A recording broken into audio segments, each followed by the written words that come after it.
This podcast contains adult language and crude humor. Listener discretion is advised. Alright, y'all, so by the time you're listening to this, the expansion will be out, not just for early access, but for everybody. However, I have a story I want to tell you that's got nothing to do with the War Within, so just listen up. Okay, so this is a story about how I learned about Google Remote Connect, alright? Think back to WoW Classic. When it first came out, everybody was jizzing themselves. Even people like me who didn't intend to play it longer term, still hopping in to see what was going on. I had to be at work the day it was going to launch, and I knew there was going to be a really long queue to get into the game. I was like, well, how the hell do I start this and then it's ready to go when I get home? I didn't bother Googling things. I knew about, like, remote connecting and shit, but I figured it would be one of those, like, programs that you pay big money for, right? So I didn't bother. Instead, I set up this mousetrap-ass fucking Rube Goldberg machine that was, like, a hookah bowl fell on a wooden spoon, I think, that turned on a dismantled stereo system, and then the spinny tape deck thing turned a little flag that knocked something off of a whatever, and then the whatever fell onto something else. Essentially, it got to the end where a ball bearing fell on the keyboard after I had put in my email and password. It fell on the enter key and logged in there. All right? So, at the time, I was in Convert to Raid, the guild, right? Not the podcast. I've never been on that podcast. God, I wish. But, so I said that in Discord, and shout out to Barf. Barf was like, don't you just use Google Remote Connect? I was like, what the hell is that? Then I Googled it, and I felt so fucking stupid, you guys. Thrall's balls! They're everywhere!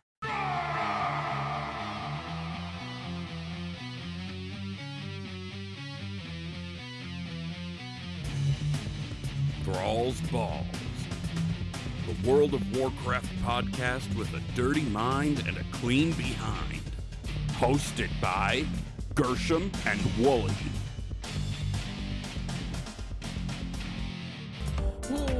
What's up, swingaz? From the TBHQ in the grizzly lands of Wisconsin, welcome to Thrall's Balls, episode 150. Damn, we're at 150.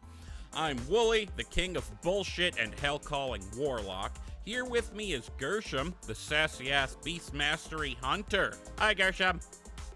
Hi, Wooly. Hi, swingers. So, when I first started getting back into WoW back in, like, the end of BFA, basically COVID time, I didn't know how to share a screenshot, so I totally understand your I get your vibe entirely. And now when I share screenshots, I'm like, yeah, I'm clicking this, I'm clicking that, and I'm going between platforms, and I feel so sexy with that. But yeah, it takes a minute. So you using a mousetrap style device to share things does not shock me at all. I actually did it's totally that on too. brand I did for this not make podcast, that up. really. I'm very happy that I did that rather than know of some Connect thing, because one, I was fucking giddy that it worked. Two, I didn't have to. I mean, I got a good story out of it. Also, I have a question for you. Yes, sir. I don't know if you've looked at the hero talents on Wowhead or anywhere else for Hunter, but did you have one in mind that sounds cooler to you than any other that you want to check out first? I have not, and I'm trying to. Actually, I might look at it while you're reading some news and stuff. Like, I might check it out. But I was thinking about. So I was thinking about Dark Ranger just because that seems obvious for me as like a Beastmaster. But then, like, I have seen people, and I'm not gonna dox them. I've seen people online saying that other things are working out better for them. Like Sentinel seems to be really hot right now. So I don't know. Like, I might have to look at it. I'm always one of those people that plays it first to see. Yeah. So I don't even know if there's a a hero talent that is really meant to fit my vibe. Like, I have always sort of channeled the Rexar vibe. I'm not gonna go on and on, but like, I like Rexar. He has all the pets, he has the animals, he's got 2 of them. Like, that was always sort of my gig. And so I thought like Dark Ranger was kind of gonna be like that, but I've seen some people who have early access saying, hey, that's not necessarily the case, you know, and they're trying other things. And I'm hearing words like Sentinel. So I'm not stealing the show, I promise. I'm sure we'll talk about this later, but I mean, I bought the basic bitch version. I don't get in until, well, if you guys are hearing this on Tuesday, then I got in last night, right? But at this time, on Saturday night, I have not been able to see any of that. So, yeah, it's going to be exciting. I figured I'm ready. that you were going to say that you'd rather play it first and figure out which one you like more. And let's be perfectly honest here. Well, we've been podcasting for 3 years, so you kind of know what I'm going to say sometimes. Yeah. Yeah. Like, you're a solo content player, so it's not like you need to have what Icy Veins says is the fucking meta choice or anything. I haven't even looked at Icy Veins. This is literally just my Twitter feed. X feed. It's my X feed. But yeah, that's it. Yeah. Yeah, honestly, I feel like they might have... Well, maybe they were thinking Beast Mastery in general is kind of the Rexar vibe, but I feel like maybe they could have had a hero... not hero talent, not specifically a hero spec, be a little more like that. Maybe Sentinel's like that, I don't know. Doesn't seem like it to me. Anyway, I made a choice just now, and I'm sorry for not consulting you, because it literally just happened. I want to move the mixed drink of the week up to this part of the show. Are you good with that? Because you're drinking now. So Yeah, you want to drink it now. Yes. Well, I want to drink it now, but I'm not drinking it currently. Let's do it. Fuck yeah. All right. Fuck yeah. Fuck yeah. It's time for the mixed drink of the week. Fuck yeah! Fuck yeah! It's the shit. It's the mixed drink of the week, and before we get into it, I just want to remind everybody to please only partake of the mixed drink of the week, or any alcohol for that matter, if you are of legal age or legal whatever to do so. Furthermore, we're not responsible for any stupid shit that may befall you as a result of your own stupid shit. Alright, so we've been going through the playable races in the World of Warcraft, assigning heritage drinks to them, and we have the very last one on what is technically the first episode of The War Within. It's fitting that we're recording on this weird bridging gap, because we're recording before it comes out, but also I've got the early access. Half of us don't, because we're a 2-person podcast now, and then when it comes out, the expansion will be out, so it's like a cool in-between without it actually being cool. Anyway, last one is the Lightforged Draenei. I decided to name the drink Tepartos. Remember that guy? That useless fuck? Tepartos! I love this. He's basically a less infuriating Draenei Caillou. He's the most likable Lightforged Draenei ever. Yeah. Okay. He really is. He's like Caillou if you didn't hate him. Caillou. That's terrible. Listen, your daughter is what, 5-6 months old? You don't have any idea the terror that is about to be laid in front of you. No, she's not watching Tiger. With the shows. She's been watching Jake the Tiger. I really hope she likes Bluey, because you know, Bluey is the best fucking Bluey show of all shit, time. Dude. Bluey is awesome. The shit. Okay, it's so good. We're all parents here, y'all. Sorry. Before I have you guess what is in this drink, I have 2 hints I want to give you, okay? Does it have to do with Bluey being a fruit bat? No. No? No. Okay. Here is the first hint. Okay. Okay. Did you hear So, that? yeah, I got it. Yep, I got it. And here is the second hint. Okay. So if you There missed were it, other carbonated things. being yes, snapped that open. was a Okay. can opening and a bottle opening. Okay. Well, maybe I won't nail this, but I'm gonna try it. Do you want me to guess? Yeah, go ahead. Okay. So I'm feeling like Tabartos. I feel like he's drinking a light beer because he's a Lightforged Draenei, and he probably wandered onto Azeroth like, oh, light beer. It must be Lightforged. So he's what's a light beer up there, dude? Like old style? What is that? Like in Wisconsin, what do y'all drink up there? Like down here it's like PBR. In Chicago. Of course we drink Oh, PBR. up here we drink Miller Lite. I was trying to think of like Okay. what a Oh Draenei yeah, beer Miller would Lite. taste Okay, like. so it's Miller Lite. Okay.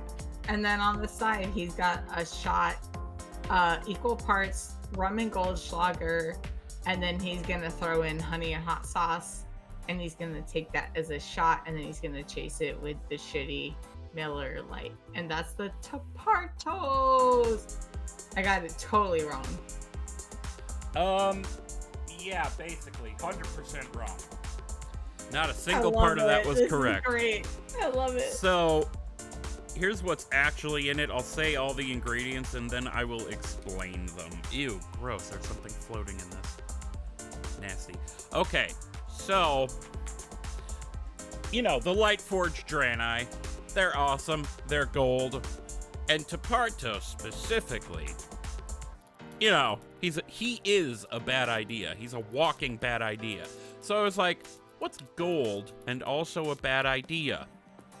Cuervo gold, bitch. All right. Every time I drink tequila, every single fucking time. You vomit. No. I No. drink every single Sorry. time I drink tequila to excess. I do annoying shit. It makes me incredibly annoying. It's a bad idea. Tapartos is a bad idea. Lightforged, you know, gold, cool. So there's a shot of Cuervo gold in there. And then the rest of it is super simple. I wanted it to have a cool flavor, so it's half Mountain Dew. And then I wanted to lighten that up a bit, and I was hoping between the lightening of it up and the Cuervo gold it would take on a yellow hue because Mountain Dew's a little bit on the green side. I filled in the rest with Sprite and stirred it. Problem is it came out looking a little more green than I wanted it to, but that's fine. I'm sure it'll taste okay. And then, of course, I'm stirring it up. I have a stick here that I stir this shit up with. That'll be the fill that Tapartos didn't participate with. There you go. So, to recap, half Sprite, half Mountain Dew, shot of Cuervo Gold. You ready to send me off? I'll give it a sip. Oh, also, in this particular case, I'm serving it in a glass tumbler. Just pointing that out. Okay, well, I'm still gonna send you off. Over the lips, through the gums, look out, asshole. Last fucking mixed drink of this series. Yes, bitches. Let's go. The Tapartos. I am not finishing that. Why? What happened? Is it bad? The tequila smell is just driving me I insane. don't like tequila. And I bringing don't. back bad okay. memories. All right. Bringing back bad memories. Nowhere near as bad as the Unholy Death Knight or Iron for 1.0. This but one still, is lightly bad. You're it- just like, oh, I made yeah. a mistake with the flavor. It's This not is- like, yeah, I get It's it. not like F tier, but it's definitely not as high as even D tier. I'll put it on It's E. more the tequila. Like you just didn't enjoy the. I've had that drink before. Like I've done drinks with tequila where I was like, all right, I'm gonna drink this one, and then not really because I don't like tequila. Like I'm not gonna make this again. Yeah, if I had to do it again, I would either use honey whiskey or rum, because those were the other two I was. Those of you who've I been think I listening had rum to this I show, guess, because I for the know last- you. I was like, oh, it's gonna have rum in it.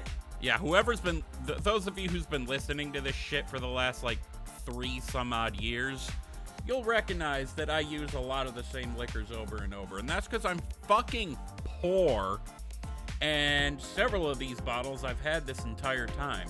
I have, like, basically a home bar at this point. I have so many fucking liquor bottles on this table. I should tell the swingers also the same thing. I tend to use the same alcohol, and it's not because I have them in my house, because when they're in my house, I drink them. I'm actually an alcoholic, so if there's booze in my house, I will drink it. So when you hear me making the same drink, it's because I have favorites and I go buy them again because I drank them all before. Yeah. There you go. Yeah. Yay. I got distracted by Dave typing in our general chat because our Discord put a weird ad up that we didn't say we wanted. And he goes, fucking ads. This place is so corporate now. I'm out of here. No! We can't lose Dave. Or not. I love Dave. Oh my god, that last episode was so good. If you guys, seriously, if you have not listened, go back and listen to the last episode we had with Dave from Solo Q. Oh my god, at awesome Solo Q. episode. So good. He's so amazing. The Tepartos, I don't recommend trying it unless you're gonna replace the Cuervo with something that isn't fucking horrible. It doesn't taste like shit. Right? Oh, we should replace it with Malort. No, don't do that. Don't do that. I would rather lick Shut the fuck up. a Mochnathal's G-string. You know, half ogre, half orc. Yeah, no, I know what Mocnathal is. Wait, is that what Rexar? Yes, he is. Rexar is? Yes. Okay. Which, I'll lick by his the way, G-string. That's fine. there are a lot of people out there who really don't understand why the fuck we never got Mochnathal's a playable race, and I'm one of them. What the fuck, me guys? too. What? Don't even start. I swear. I love the mech hard, don't get me wrong, but when it was time to add a whole shitload of races in one X pack, you had an opportunity, Blizz, and you went, you know what'd be Isn't great? that what Corona is? Isn't she like half? Oh, is she? She's not half human. She's not. She's like half orc, half. Draenei. God, I suck. Draenei. Okay. Yeah. Oh, she's not. And that's Mocnathal then. Yeah, that's kind of the reason the old horde really fucking hated her, is because they and the Draenei alike saw any hybrids between the two of them as, like, what's the word? An abomination of sorts. I love how our last shittiest right before the expansion podcast, we're still going to talk about, you know, that stuff. Well, yeah. We're kicking off the World Soul Saga, baby. There we go. It's bringing there it is. all there it those is. loose Talking threads. about Mocnathal. Just kidding. Let's not do that. But no, I like the Maghar, but Blizzard could have been like, this would be a good time for the Maghar. I mean, for the Mocnathal. Instead, they were like, I really like orcs. What if we bring in another kind of orc? Okay, I guess. But you could just make it a customization option. No! No, they have to be their own thing.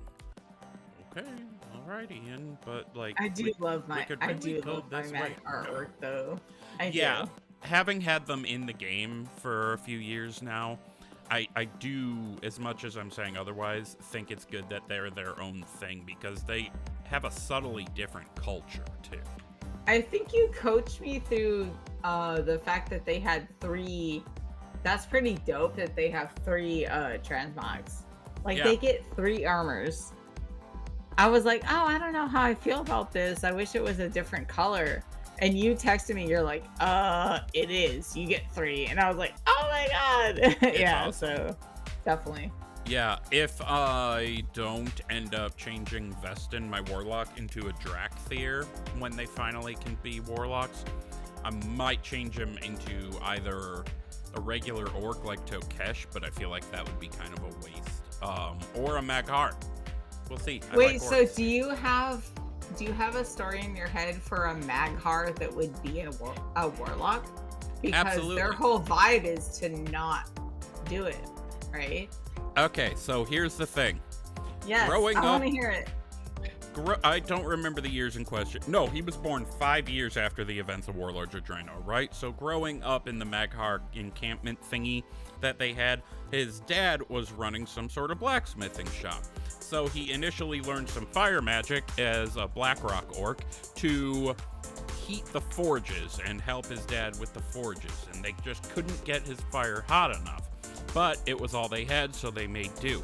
Then, fast forward, the couple orcs from Azeroth show up, and they're green, and this orc warlock guy who would be my character is like, holy shit, they're green. And then all the Draenei are coming, and he's like, holy shit, I'm out of here. So they pop into Orgrimmar, and he's like, this place smells like camel shit. I fucking love it. So then he is walking around, and he's noticing shit, and he ends up in that, like, cave thing, the Dark Cleft, is that what it's called?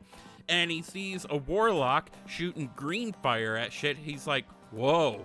Why is your fire green? And the guy's like, fuck off. And he's like, oh, okay, fine. So he goes to the definitely existent Orgrimmar library, because, you know, there's got to be one, right? And he reads, and he's like, oh, that was a warlock. So he was using green fire. Holy shit, no, that's fell fire. Fell fire's hotter than normal fire. I got to learn how to fucking do this. And the guy's like, why? And he's like, so I can help my dad's Oh, god damn it. Well, I'm going to do it anyway, motherfucker.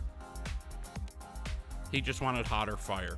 Whole reason he became a warlock. He wanted hotter fire. I'm literally like, I'm sorry.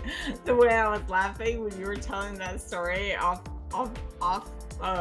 microphone, whatever, I was dying. I'm sorry. That was great. Everyone knows that Wooly has like the best stories for his characters, but this was a really good one. He just wanted hotter fire. Okay. Hotter fire. So, we never actually talked about last week the result of who would win in a 1v1 between Anubarak and Gaara.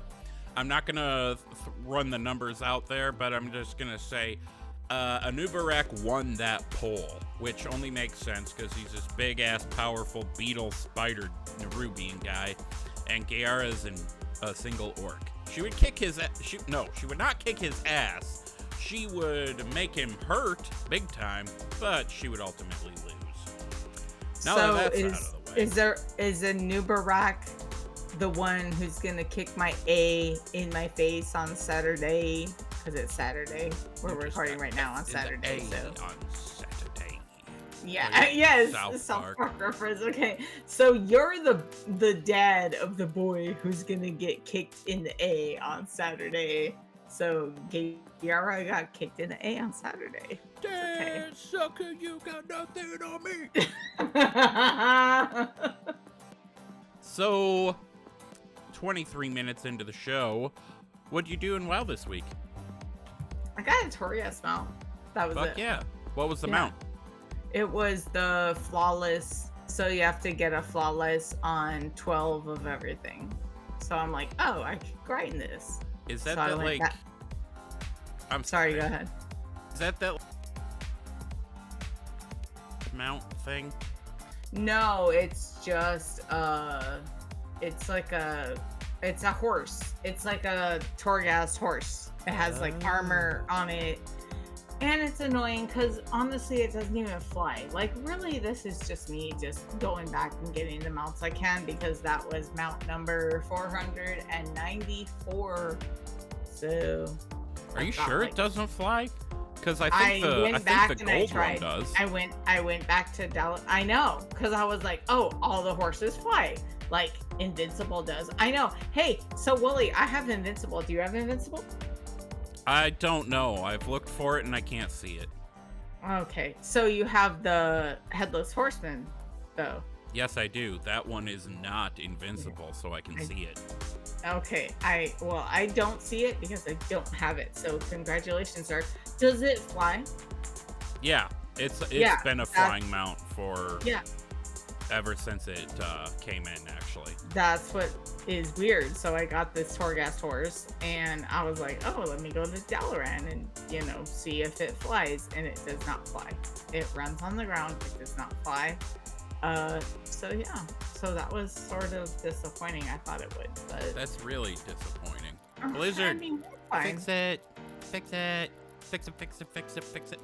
I mean, tell Ian, hey, listen, you're fucking Ian, right? I mean, you bumped fists with him. Basically, almost. Well, I'm not that kind of girl. First date. I get it. No, I totally get it. I'm in the same position. Anyways, whoever wants to fix my fucking Torghast horse to fly, that would be cool. Yeah, it's just a horse. It has like armor all over it. It looks like a Torghast horse, you know? So I think and there's a few more that I need to get, but other than that, I did not do anything in the game at all.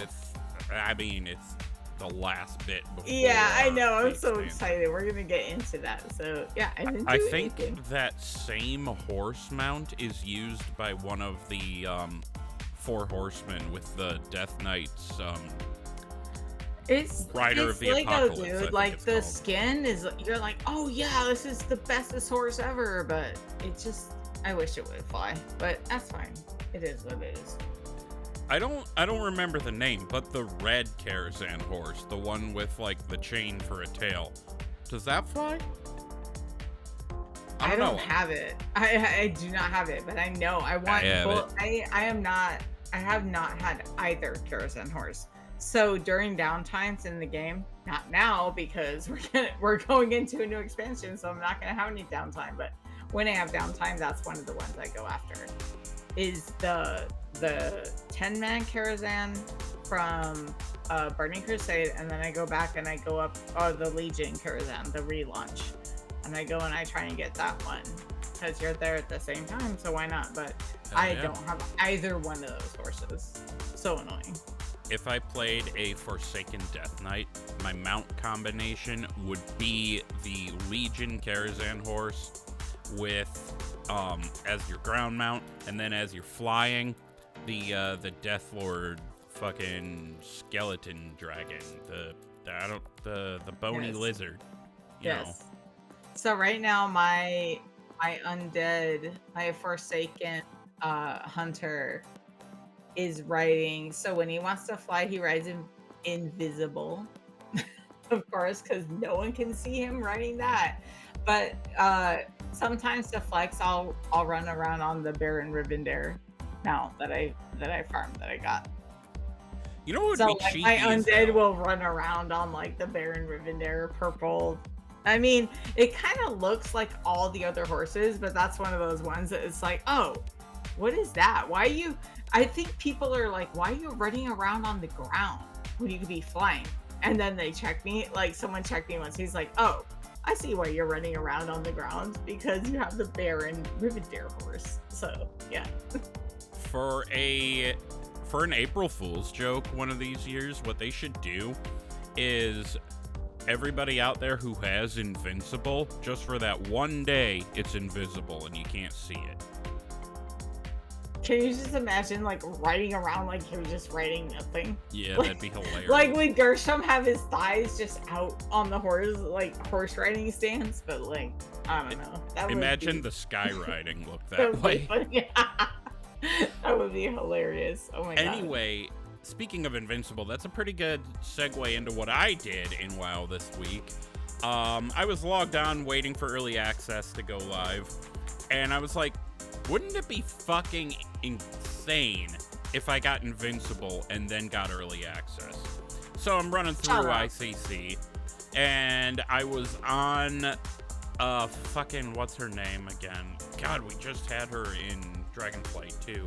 Syndragosa. I wanted to say Syntharia, but that's not right. Who the hell is Syntharia?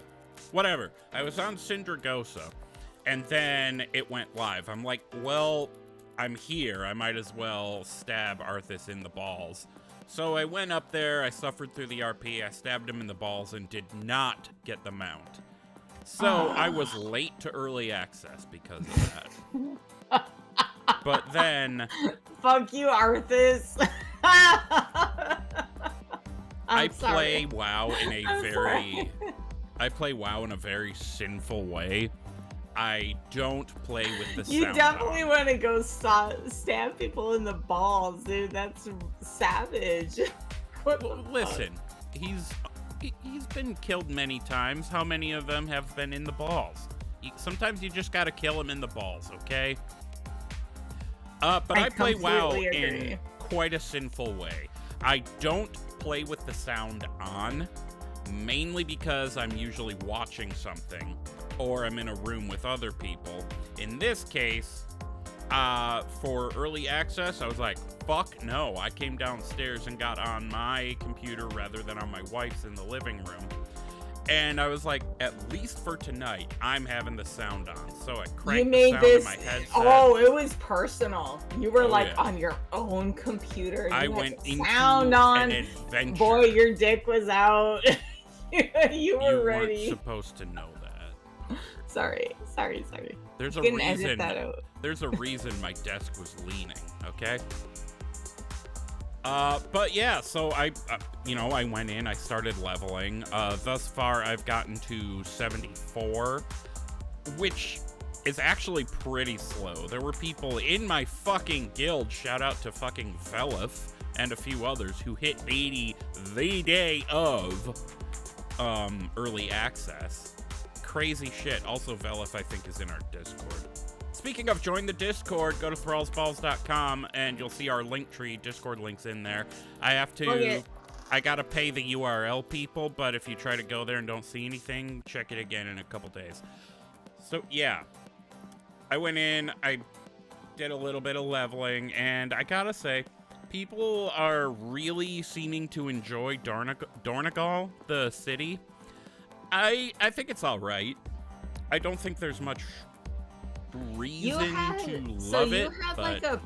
You had a previous from playing beta, you had a previous opinion about this that sort of matches up with what you're feeling now, right?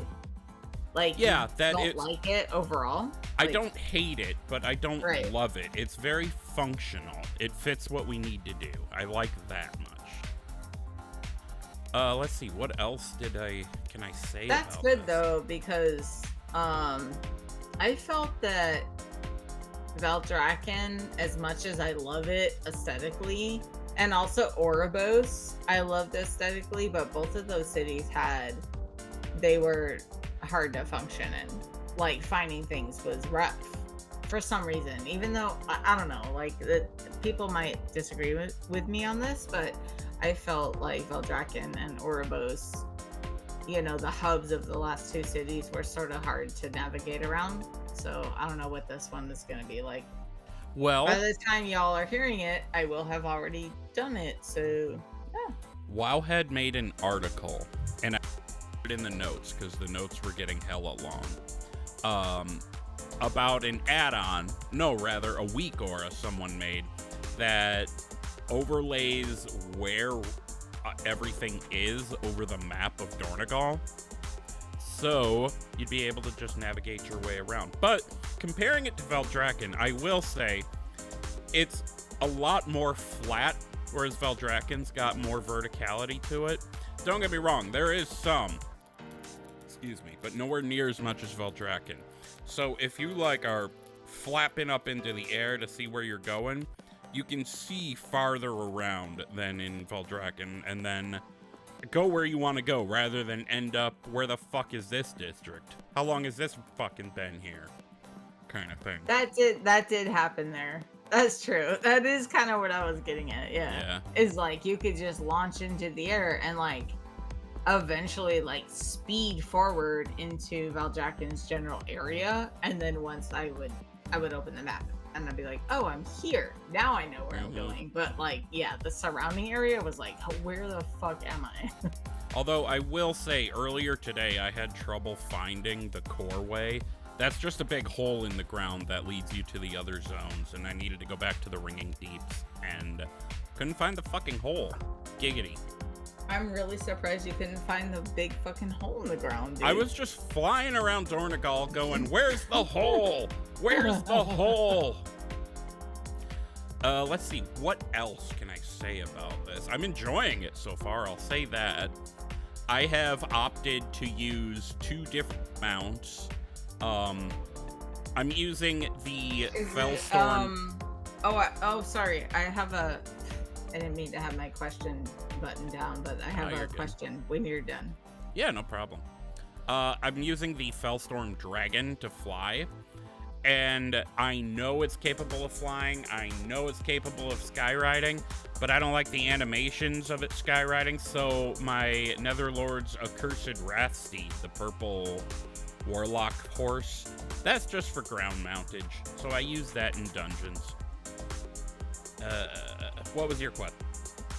So I was gonna ask, like, so myself included, and a lot of other people were kind of like, Zeralek Caverns was still like you had to sort of monitor how you dragon flew down there, because Yep, it wasn't. it's the same. It was, so they had designed it for it, but then they were like, oh, it's not actually designed very well. So do you feel like, that these new zones where you can like skyride in and do things like where you shoot forward and jump up really high, like do you feel like those zones are better designed for skywriting, or As in better than Zeralek, or better than that better like than corridor Zeralek thing? and better than like in general? Like how, I guess in general, like how does it feel? Like does the skywriting feel healthy, or does it feel weird? So the underground parts of the expansion, I've only been to the Ringing Deep so far, and that, I'll be honest, feels like a slightly bigger Zeralek, but flying around it is no problem at all. Going down the hole, the core way to get down there, is easier than flying down Rathian's butthole to get to Zeralek. No, those were awful. I was crashing This into is the wall easier. the entire time. Yeah, You can see the curves farther ahead of time, and they're a little more Good. slight. that's good. That said, there is like a downward slope you need to be ready for, or you'll crash your noggin on a wall. Otherwise, the flight points will still work to get down there. I was gonna use one because the kids started screaming and wanted a bottle, but my wife got on it, so I'm like, all right, I'm gonna dragon ride down there. What else can so you get your first hero talent at 71, and you fill them in until you hit 80. You get all of them. I've said it before, I'm going Hellcaller. Just Destro has access to Diabolist and Hellcaller. I'm definitely going Hellcaller. Even if Diabolist turns out to be better in the raid, I don't give a fuck. I'm going Hellcaller because Diabolist is... You're RPing that shit though. Well, sort of. That's but Wooly. Also, That's Wooly trademark. Also because Diabolist kind of implies leaning more toward demonology than affliction, and affliction being closer attuned to shadow magic as well. I mean, yes, there's those diseases and shit, but like shadow magic, kind of my jam. I almost considered playing my shadow priest. Actually, I'm gonna level him second, but ultimately decided on warlock for that reason. So when you pick these, you get one, right? So you hit 71, you get one, you get 72, and it's basically like you build through it to get to 80, right? Yep. But like, does it work in with like the class that you're playing now? So like my warlock, for instance, like since we're talking about warlocks, is like the affliction. Yeah, it's like an affliction warlock. So like when I pick these talents, do they go across everything, like no matter what? Like no matter what type of warlock you are, you get them? Or do you have to change your class and spec, or like your spec, or what? Like You can change hero specs really at any point you want. okay. I think. Actually, I'll log in while we're playing and I'll say one here or there. I'm actually going to leave my push to talk about and down for this. But it's not like, oh, you have to make a meaningful choice. We're not back in Shadowlands territory. That's what I was wondering. I was like, am I going to have to like just go into like one vibe, right? Like I didn't want to do that. So Yeah, I don't think anybody wants to do that. Oh, look at that. The game has to update. No, you can definitely change if you get sick of one, you can pop over to another. I don't know if I were to change from like Destro to Affliction, how that would look, but I imagine it would just reset the heroes tree and you know, re-pick from there. Shit, what was I gonna say? Damn, I forgot. Okay, this shit is gonna probably be updating for the rest of the show. I'll let it go for a little bit here, let it sit. So I got into the thing. Actually, it was a very smooth early access launch. I wonder how much that will translate into a smooth full launch, because think about it, you're kind of splitting the player base into two groups to do that. So you're not necessarily all sticking your dick in the server at the same time. Why is that my go-to? Why is that my go-to to talk about sticking your dick in? No. Your go-to is jizz. Yeah, that's right. Dave pointed that one out. But you know what? I'm picking up what you're putting down, and I definitely understand, like, the launches are always sort of difficult. Like, you're always wondering, like, oh, am I gonna get in immediately? So my 2 launches were Shadowlands and Dragonflight, and I had an absolutely seamless time. So I don't really have any right to complain, right, about, like, if anyone had a problem.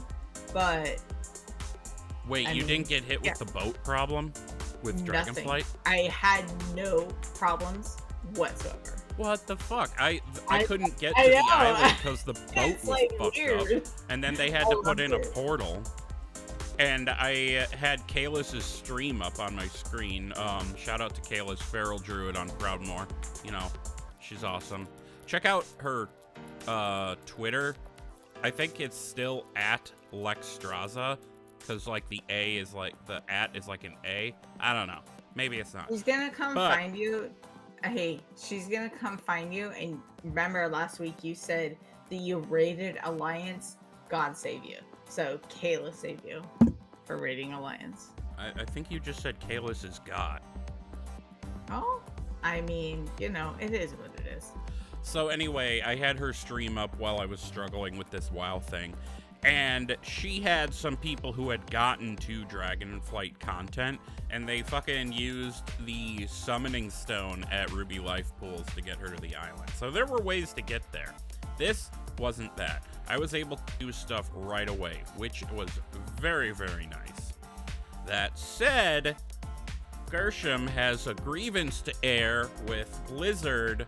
Shame on you, Blizzard. Let loose, Gershie. Wait, what was it? That you don't like the early access thing. Oh yeah. I mean, I just feel like, well, we talked about it before, but I feel like, so this is the first time they've had the early access, and I do just generally feel like, I guess if I was gonna put it in a sandwich, it would be like, that's not fair because I couldn't afford it.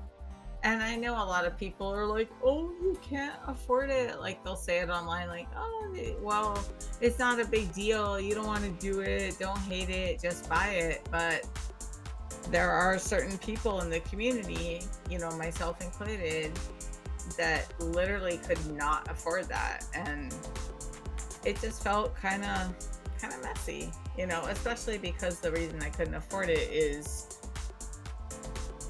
you know, single mom. You can just say IRL drama. Yeah, like it felt messy and it just felt weird. And I was like, oh, if I wasn't like a struggling, actual hardworking, full-time job working, doing all my kids' stuff all the time by myself, single mom, then I could afford this. So it felt, you know, it felt a little yucky, but yeah, that was it.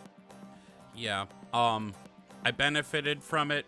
I'm glad to have gotten in early, but it is a little bit fingered.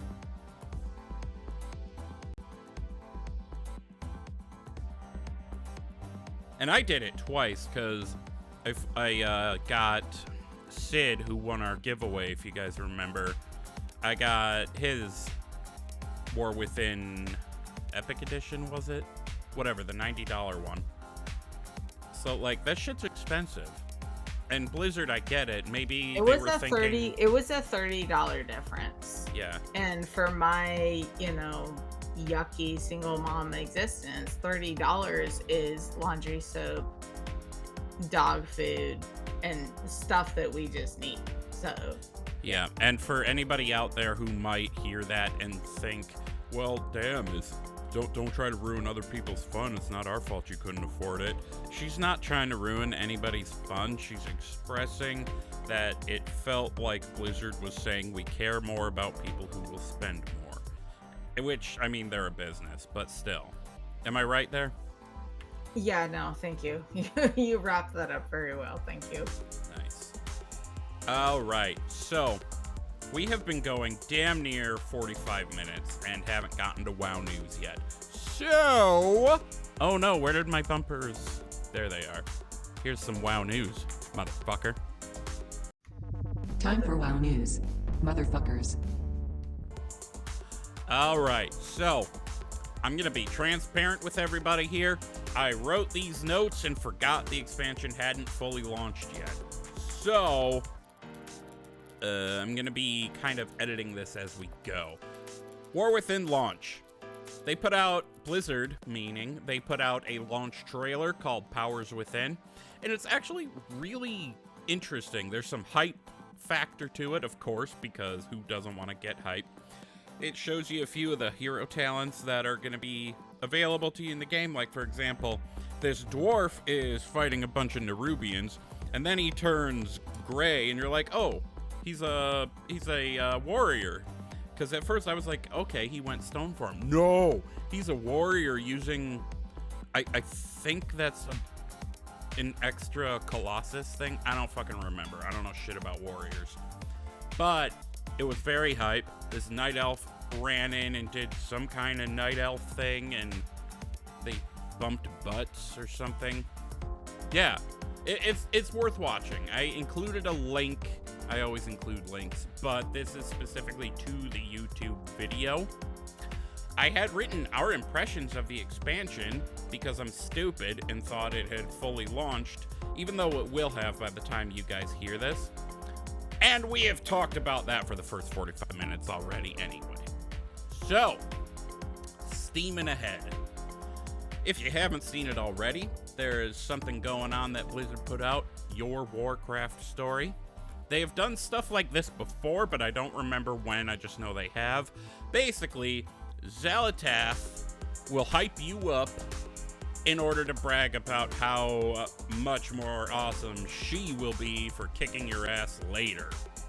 Basically, what you do is you go to this website, warcraftstory.com, you put in your character's name, and it generates a little video over a couple of minutes that just kind of shows your character and some of the feats you have pulled off throughout your gaming career with that character. Like, stats, you know, like boss kills, or how many times you shat in a toaster or something. I don't fucking know. Nothing like that. So yeah, warcraftstory.com, put in your character's name, and it'll generate over a couple minutes. It's pretty interesting. It's worth it. Blizzard is at Gamescom, or was at Gamescom. The 30th anniversary. These are things they talk about at Gamescom. The 30th anniversary is going to have in-game events looking at Azeroth's history and giving out in-game rewards, and there's going to be more details on that soon, TM. I wonder what that could mean. And they also said starting in September. So, that's interesting. That's new. Because it's not usually till November, isn't it? Well, I don't know about the cons. I know that, like, BlizzCon is, like, permanently on hiatus, right? Which sucks, but I just wanted to say I don't know one about thing permanently.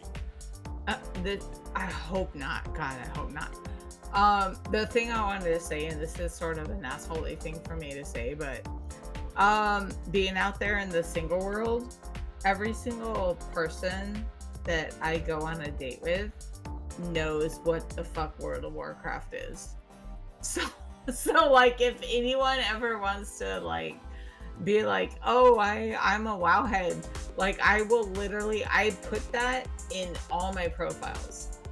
Like my dating, if I go on a date, I'm like, oh yeah, the podcast, da-da-da, like this and that. Every single person that I've gone on a date with, that I've interacted with outside of Twitter is literally like, oh, World of Warcraft. I think that is fucking bomb. So 30 years, yeah, dude. Oh, and also there's a video with Chris Metzen right now. Yep, that's later on in the news here. Sorry. Actually, what you said about the dating profiles reminds me of a little story I have. Never really thought this would turn into a story, but it has. Years and years ago, I was still single. I was on OkCupid, and I came across this girl with a Warcraft-themed username, and talked about in her profile that she plays WoW. Sent her a message, never heard back. Sometime later, maybe like a week or so, I was on Reddit, r/Gone Wild. I was there to read the articles, of course. Only. God, don't respond at all. Don't do that. What? Sorry. No, you don't. You respond on Reddit? What are you talking No. about? Okay, no. I don't know what you're saying. I was on Reddit perusing through a subreddit called Gone Wild for the articles. And I happened across a thread by that person from OkCupid. And I'm like, what? So, yeah, actually, I did. I messaged this person. I'm like, are you by any chance this person on OkCupid? Because I believe I saw you there. She's like, well, message me there. I'm like, okay, I did. And she's like, I must have you blocked. And I was like, damn, my life is garbage.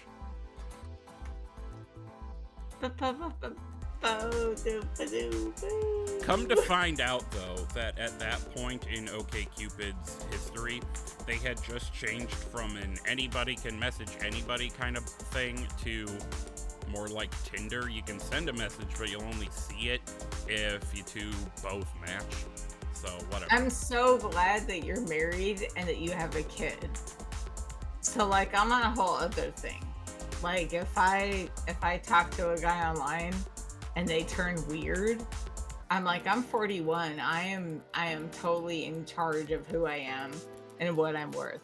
So if you're weird, I'm just gonna block you. Like, I'm not trying to date people. Yeah, like if a guy is just like, oh, you should send me a fucking nude out of nowhere, and I'm like, no, I'm not gonna do that. Bye. That's not what I was doing, though. I was there. No, not you. This was a complete coincidence. I know. It's dating. You can edit that out. It's fine. There's no need to. Okay, so there's that 30th anniversary thing.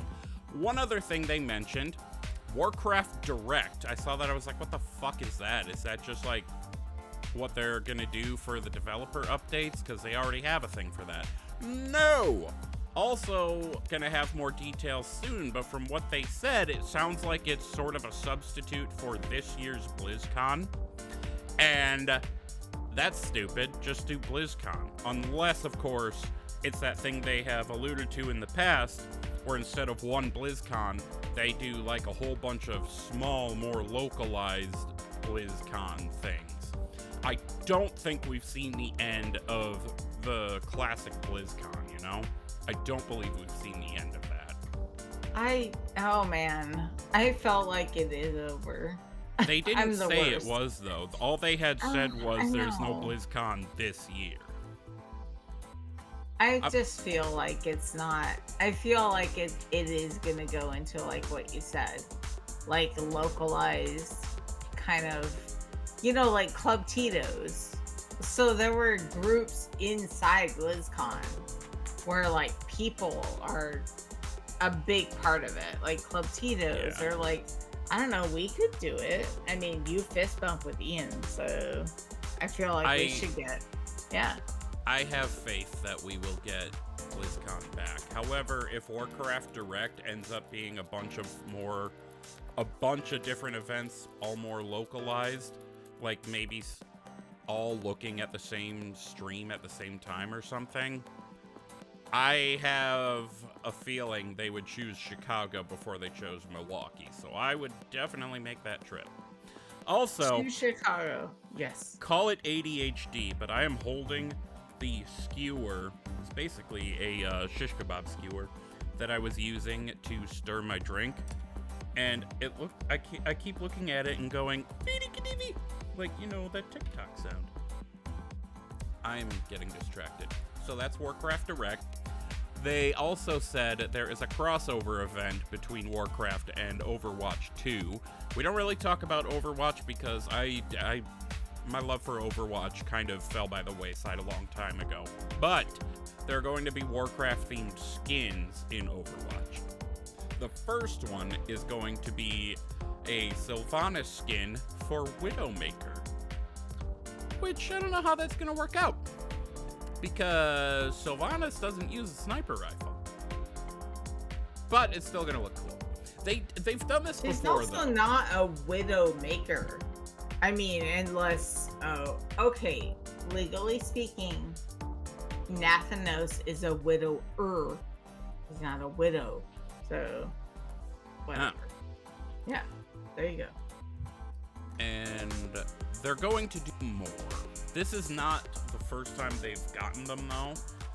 Back in the day, they did a Symmetra skin that was Tyrande and a Genji skin that was Illidan, which made me really want to get into playing Genji, but I just couldn't. I fucking hated playing as Genji. Couldn't tell you why, I just hated it. Anyway, that's enough about Overwatch, because I'm not really all that big on it anymore. So, it is implied that there are more The War Within details to come as the Xbox live stream progresses. But I gotta confess, I don't know much about that particular thing, the Xbox live stream. So as far as I'm aware, it's still going. It is 7:07 p.m. Central Time on August 24th right now. So maybe it isn't. Maybe I'm stupid and I just couldn't find an update. But they did say there was going to be more coming. I wonder if they're going to tell us a little bit of information about whatever Season 2 in The War Within is going to have in store. I don't know. Right now, I am firmly in city and fighters on fire and stuff like that. Next up on the block here, there have been a whole bunch of interviews done, which makes sense. And just looking at a few of them, I found a few things that I wanted to mention on the show without talking about everything, because I don't want to give anybody a reason not to go watch or even read, in one case, those interviews. So, Gershom, you mentioned this before, a video with Chris Metzen. That was Scott Johnson from The Instance interviewing Chris Metzen.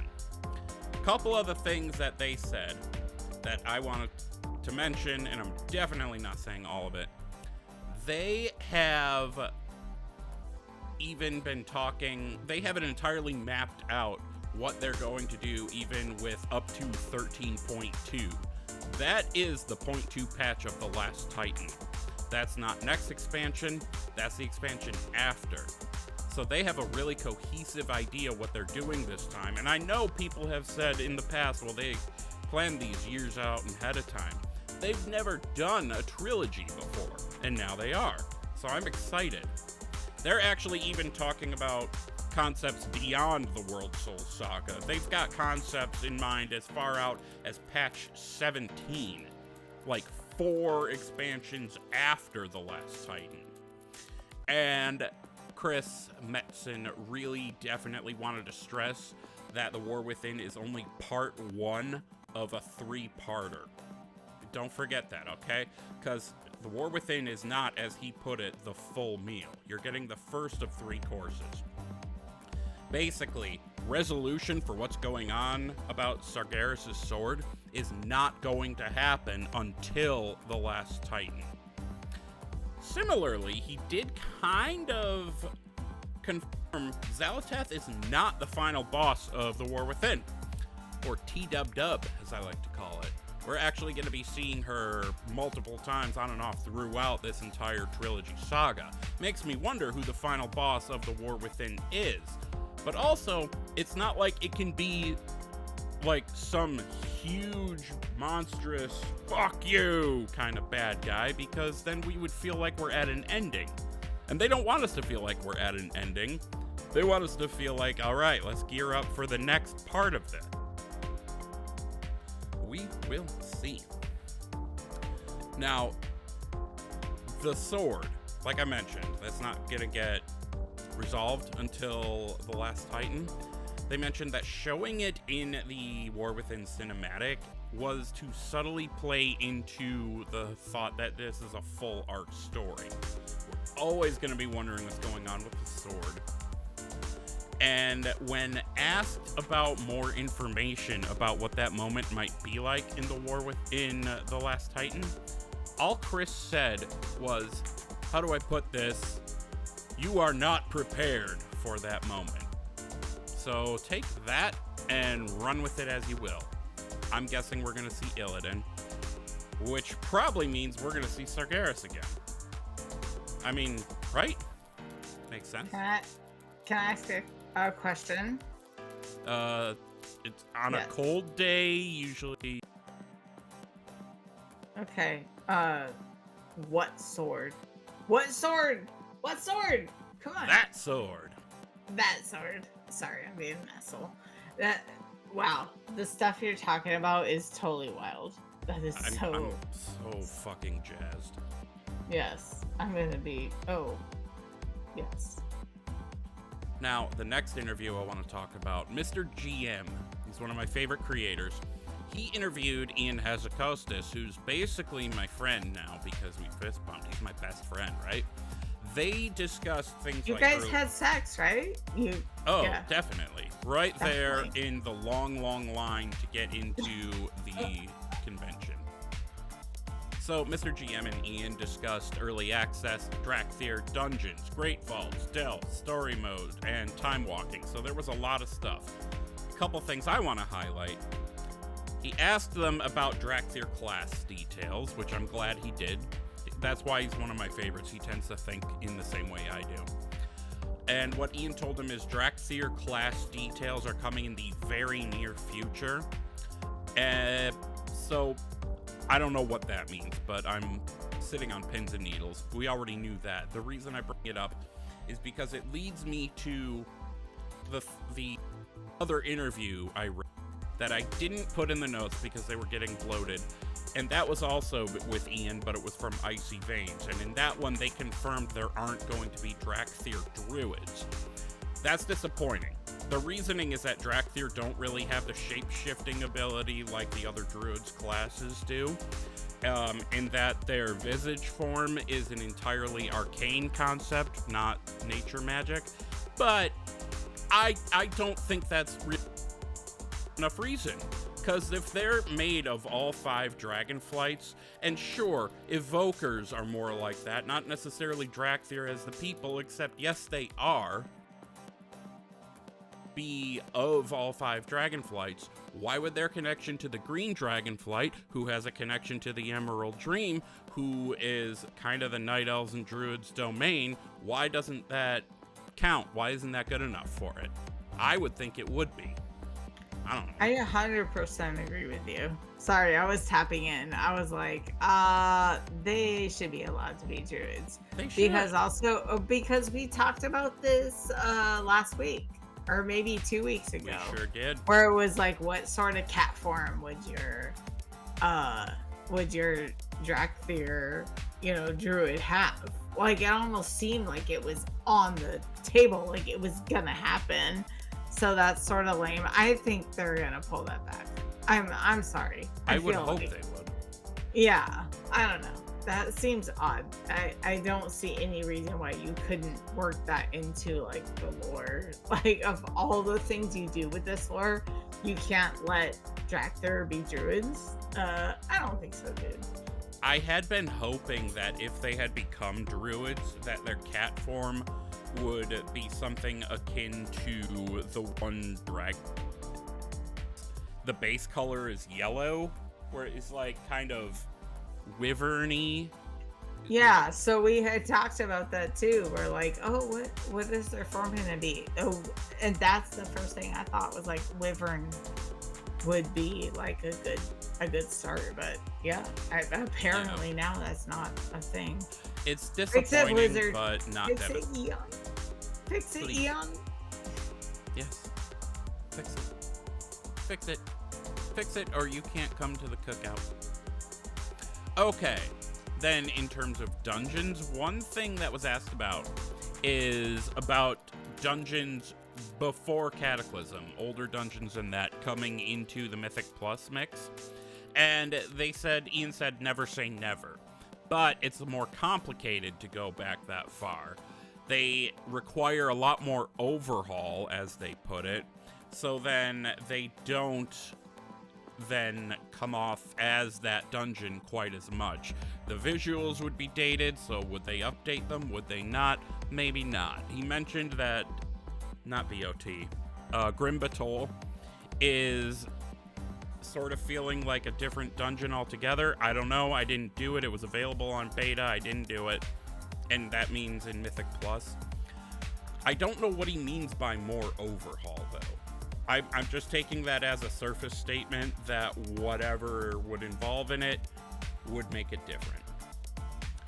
Then asked about delves. One thing that came up out of this whole thing is Zekvir, who, by the way, is in the 13th delve. I misspoke on that last week. He's not a boss in an existing delve. He's his own thing, and that is that hard mode one. It's going to have multiple difficulties. So that's interesting. You might end up seeing people who only do solo content that do it at like the highest possible level and totally kick ass, and others like myself who would be more on par with, like, compare, say, the heroic raider to the mythic raider, or normal to mythic, or things like that. I have high hopes for this delve system. And then one other sort of exciting thing they said, we have not heard the last of the remix content. I kind of want to remix Warlords of Draenei. Now, I hear people booing already. Sorry. Think about it. No, I'm making noises online because I have been barking for this. Like, just do all of them. Yeah. Sorry. Go ahead. Like, it would be a golden opportunity to give a new take on garrisons. Somehow. And you could do it even if it was not Torghast, like Shadowlands, but you could reinvent all the systems that people didn't fucking like. Basically, that's why they did it with Pandaria, because there was so many weird systems and the raids were so hard and stuff. It's like, dude, you could do this. You could make a remix of everything and just queue down the raids and the systems that people didn't like and just let them enjoy the expansion. I enjoyed Pandaria so much. I did not. Even I had Lore Master. I went Lore Master through there and it was not the same. Like, doing it on Remix was so satisfying. It was so good. It was so great. Yeah, I would love to see that continue. I probably wouldn't play it as much as I would say I would. I don't have the time anymore. The last interview I want to touch on was between PC Gamer, think of it like a less specialized, more beige Wowhead, but just, not Wowhead, and Holly Longdale. So one thing she mentioned, or was rather pointed out in the article written about her, whatever, while she is relatively recent to the team, having gone into the WoW team in 2020, she has long been a player of WoW. So every single player in this game has their own perspective on insight into the game. So she was able to take her old head experience to the source and be like, hey, look at this. When she was asked what should have been done differently in the past, I love that she said this. We should have listened more. She mentioned they are taking those lessons to heart. So, why did I write this note this way? That doesn't make sense. They're taking those lessons to heart and learning. And if you ask me, Dragonflight really showed that that's true. I love what I've seen of The War Within so far. Obviously, Dragonflight was not perfect. No expansion is going to be perfect. It's impossible to please everybody. But they are definitely starting to really give players what they want, and I love that. Fucking love that. All right, just a couple more news things, and these are just kind of almost nothings. First off, there is a sale on game services, which makes sense because of the new expansion. That is at present going through September 2nd. You can get discounted rates on character transfers, race changes, faction changes, and a name change. For the character transfer and the race change, getting one is $17.50 when it was $25 before, and this is USD.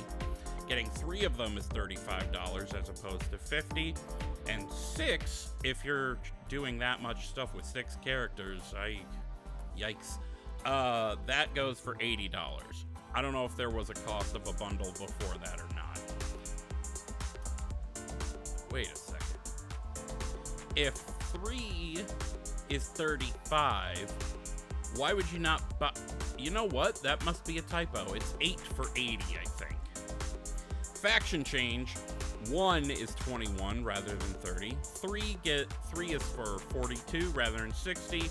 And I think it's supposed to say 8 is $95. For a name change, 1 of them for $7 when it was 10 before. 3 of them, $14 as opposed to 20, and you can get 8 of them for $35. Not too shabby, but I don't know who would need that many. Anyway, that's going on until September 2nd. Now, one thing I want to put out in here, and this was really more a flavor article that WoW had put out, maybe a little bit of a guide, but I've already seen in general chat in early access that people are disappointed that they couldn't be an Earthen right out of the gate. So for those of you who do not know, you need to unlock the Earthen. And the way you do that is you complete the War Within campaign, and that includes 4 chapters at max level. You also need to complete quests in these areas, alright? Morning Rise, that's in the Isle of Dorn. The quest line starts with Before I Depart. That's the name of the quest. You need to go to the Broken... Wait. I guess it's just called Broken Tools in Ringing Deeps. Discarded and Broken is the name of that quest to start off. And Merrick's in Steelvein. I don't think that's the place. I think that's who you talk to. Okay. Alright, this is a really shitty retelling of the... This is why I don't make fucking raid guides. Is because halfway through it, I'd get distracted by something shiny and the rest of the video wouldn't have audio. Anyway, Merrick's in Steelvein in Dornegal, and the quest that you look for is called House Scandalous. The quests outside of the campaign that are part of the Earthen Unlock will be indicated, this is helpful, indicated within the quest text itself, down in the bottom underneath where it says rewards. Alrighty. And that's actually it for the news. I had anticipated that we would have no need to play a game, and I was right. We're at like an hour and 15 minutes. So Gershom, do you have a final thought? Fucking Merrick's and Steelvein, dude. Yeah. Yeah, those are your guys. Yes, I honestly, this is so annoying that we're on the recording side of myself not having the expansion, but by the time you hear this, I will have it. It's gonna be amazing. I cannot wait to play the game and just continue to talk to my friends and hang out with Wooly. The swingaz, yes. And it's we gonna will be great. gush Happy like a expansion, wound. everybody. I feel like, yeah, just saying happy expansion. I feel like that's the best part. Hell the fuck yes. My final thought, I don't know, what was one of those stupid things we were saying earlier in the... Where's the hole? Where's the hole? Where's the hole? By the way, if you don't know where the hole is, it's on the western side of the city. Just, I think, if I remember right. Anyway, I think we're gonna go ahead and get on out of here. You can follow us on social media. On Twitter and Instagram, I am at Wooly08, 2 O's, 2 L's, and a Y. On Twitter, Gershom is at Hunter Gershom, all one word, Gershom. The show itself on Twitter and Instagram is at ThrallsBallsPod. And you can even email us if you like, ThrallsBallsPodcast@gmail.com. You can send any feedback to us there. You can also, if you have feedback, hit up any of our show's socials. You can find all this on our linktree, ThrallsBalls.com, and you can even find our Discord channel linked in our linktree. If you go to Discord, there's even a separate channel specifically for show reviews. We'll read it on the show, thereby teabagging you, and we will thank you. Bye, guys. We love you. Be good. Love you, swingers. Bye.